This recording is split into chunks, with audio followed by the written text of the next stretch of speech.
वीरा, आपने जो ग्राफ मुझसे पूछा है, इस ग्राफ को मैं यहाँ पे एक्सप्लेन कर रहा हूँ।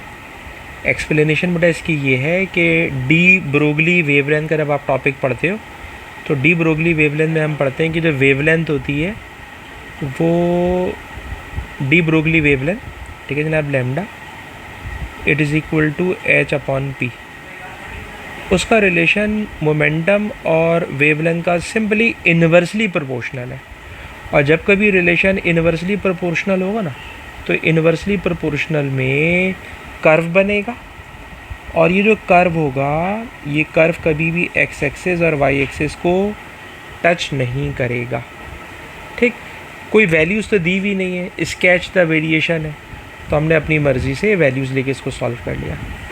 लेकिन इस ऊपर वाले क्वेश्चन में आए तो इसमें भी रिलेशन इन्वर्सली तो है, लेकिन इतना सिंपल इन्वर्सली नहीं है। ज़रा इसको यूँ समझिए कि आपको जब फोटो इलेक्ट्रिक इफेक्ट पढ़ाते हैं तो ये इक्वेशन होती है equation of incident light, it is equal to work function, ये वर्क फंक्शन होता है, प्लस काइनेटिक एनर्जी होती है।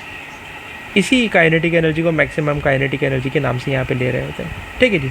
अच्छा, अगर मैं इस मैक्सिमम काइनेटिक एनर्जी को इक्वल टू यानी सब्जेक्ट बना लूँ तो ये बन जाएगा H C upon lambda minus H C upon lambda nought. ठीक है जनाब।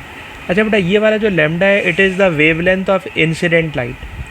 अगर ये wavelength of incident light threshold wavelength के इक्वल हो तो ऑब्वियसली ये दोनों नंबर कैंसिल हो जाएंगे, तो काइनेटिक एनर्जी हो जाएगी ज़ीरो।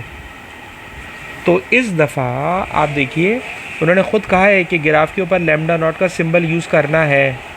तो फॉर एग्जांपल मैंने लैम्डा नॉट का जो सिंबल है, लैम्डा नॉट का जो सिंबल है वो मैं इस ग्राफ पेपर के ऊपर इस वाली पोजीशन पर लिख रहा हूँ। ठीक है जनाब, ये लैम्डा नॉट है, और इस लैम्डा नॉट के लिए अगर मैं वैल्यू भी लिख दूँ तो अच्छा हो जाएगा। ये 1 2 3 मार्क के ऊपर है। ठीक है ना, 1 2 3 मार्क के ऊपर है। अच्छा, ये सिर्फ मैंने ऐसी ग्रिड मार्किंग की है ताकि मुझे समझाने में ज़रा आसानी हो जाए। या बल्कि अगर मैं इसको ना यहाँ से ले लूँ तो ज़्यादा अच्छा होगा। ये 1 हो गया, ये 2, ये 3, ये 4, ये 5, ये 6, इवन नंबर है तो ज़रा समझाना मेरे लिए आसान हो जाएगा। तो लैम्डा नॉट के बराबर जब लाइट की वेवलेंथ है, the wavelength of incident light equal to threshold wavelength, तो उस वक्त काइनेटिक एनर्जी का रिजल्ट ज़ीरो आ रहा है। और अब ज़ीरो आ रहा है तो ज़ाहिर सी बात है ग्राफ के ऊपर ये वाला पॉइंट बन गया। ठीक है जी। अच्छा, अब मैं क्या करना चाहता हूँ कि जनाब मैं वेवलेंथ को, इंसिडेंट लाइट की वेवलेंथ को चेंज कर रहा हूँ, और इंसिडेंट लाइट की वेवलेंथ को मैंने थ्रेशोल्ड वेवलेंथ से हाफ़ करा दिया है, हाफ़। ठीक, बताइए बेटा, जब मैं इसको हाफ़ कराऊँगा तो काइनेटिक एनर्जी की इक्वेशन में H C upon lambda nought upon 2, और ये H C upon lambda nought ऐसे ही है।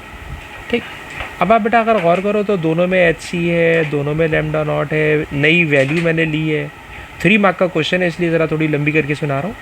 तो अब आप देखिएगा ये वाला जो 2 है ना बेटा, ये 2 सबसे ऊपर आ जाएगा, और जब ये 2 सबसे ऊपर आएगा तो इस H C upon lambda not को, H C upon lambda not को मैंने, H C upon lambda not को मैंने एक्स का नाम दे दिया है।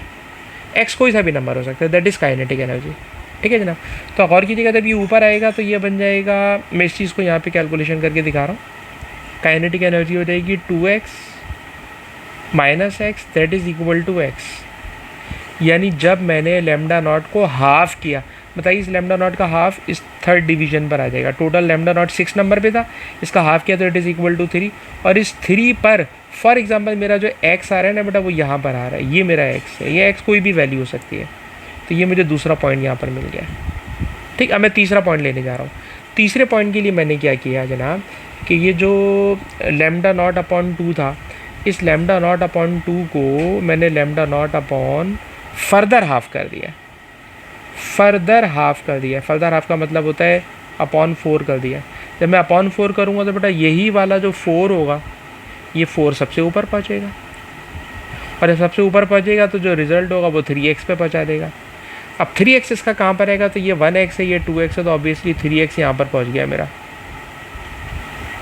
ठीक है, 3x मेरा यहाँ पे पहुँच गया, और लेमडा नॉट की वैल्यू को अपॉन 4 करा है मैंने, फर्दर हाफ़, और जब फर्दर हाफ़ किया तो फर्दर हाफ़ का मतलब होता है 3 का हाफ़ का मतलब होता है 1.5, तो 1.5 मुझे यहाँ पे जाके मिलेगा तकरीबन। इस 1.5 के ऊपर जाकर मैंने ये तीसरा पॉइंट ले लिया, ठीक है जनाब। ये 1.5 पे रखे मैंने तीसरा पॉइंट ले लिया। अगर मैंने तीसरा पॉइंट लिया तो अब जो ग्राफ की शक्ल बनी है वो ये वाली ग्राफ की शेप बनेगी। तो ये मैंने सारी वैल्यूज़ लेके 3 मार्क का क्वेश्चन है तो बहुत अच्छे तरीके से एक्सप्लेन कर दिया। वरना इससे पहले मैंने आपको एक इमेज डायरेक्ट भेजा हुआ है, वो इमेज भी अभी आपके साथ में शेयर कर लेता हूँ। लेकिन आपको ये वाली बात समझ में आ रही है कि यहाँ पर इस वाले ग्राफ में काइनेटिक एनर्जी और वेवलेंथ का रिलेशन सिंपल इन्वर्सली प्रोपोर्शनल नहीं है। इसमें देखिए इन्वर्सली प्रोपोर्शनल था, इसमें मैंने कितने आराम से ये बात कह के जान छुड़ाई कि भाई वेवलेंथ और मोमेंटम इन्वर्सली प्रोपोर्शनल है। कर्व बनाएंगे, it will not touching, it is not touching either X axis nor Y axis, ठीक है जनाब। कोई भी टच नहीं कर रहा, ना एक्स को ना वाई को, कर्व होगा बस सिंपली, ठीक है जनाब। लेकिन जब मैं यहाँ पर आया तो ये सिंपल इन्वर्सली प्रोपोर्शनल नहीं है जनाब। इसके लिए मैंने आपको पूरी कैलकुलेशन प्रॉपर वे में रिकॉर्ड करके दे रहा हूँ, तो बेटा इसको ज़रूर रिकॉर्डिंग को देखिएगा, समझिएगा। और मैंने आपको इससे पहले भी ये वाला इमेज जो दिखाया था, ज़रा इस वाले इमेज को भी आप देख लें, ये रहा इमेज, ठीक है जनाब। इस इमेज को भी अगर आप देख लें तो इस इमेज के अंदर, और मैंने इसकी आपको एक्सप्लेनेशन भी पूरी भेजी हुई है, इस एक्सप्लेनेशन में, ठीक है जनाब, इन्होंने कोई नंबर वगैरह नहीं लिए, बस सिर्फ शेप लेके बना के दिखा दिए। तो ये भी सही है, 3 मार्क का क्वेश्चन है, लेकिन मैंने आपको ज़रा वहाँ पे एक्सप्लेनेशन सारी नंबरों के साथ दे दी है, तो उससे आपको ये परफेक्ट बात समझ में आएगी कि दोनों इन्वर्सली प्रोपोर्शनल के ग्राफ हैं, पर एक में टीचर ने एक्स एक्सिस वाई एक्सिस को टच करने को मना किया है, और जो ये वाला ग्राफ है इसके अंदर मैं एक्स एक्सिस के ऊपर टच करके दिखा रहा हूँ, क्योंकि मैंने सारी वैल्यूज़ प्रॉपर लेके आपको बिल्कुल प्रॉपर वे में इसकी ड्राइंग करके दिखाई है, ठीक है बेटा। तो अभी आपने ये 2 ग्राफ पूछे थे, मैंने दोनों ग्राफ बिल्कुल प्रॉपर वे में रिकॉर्ड करके आपको दे रहा हूँ। अल्लाह हाफिज़।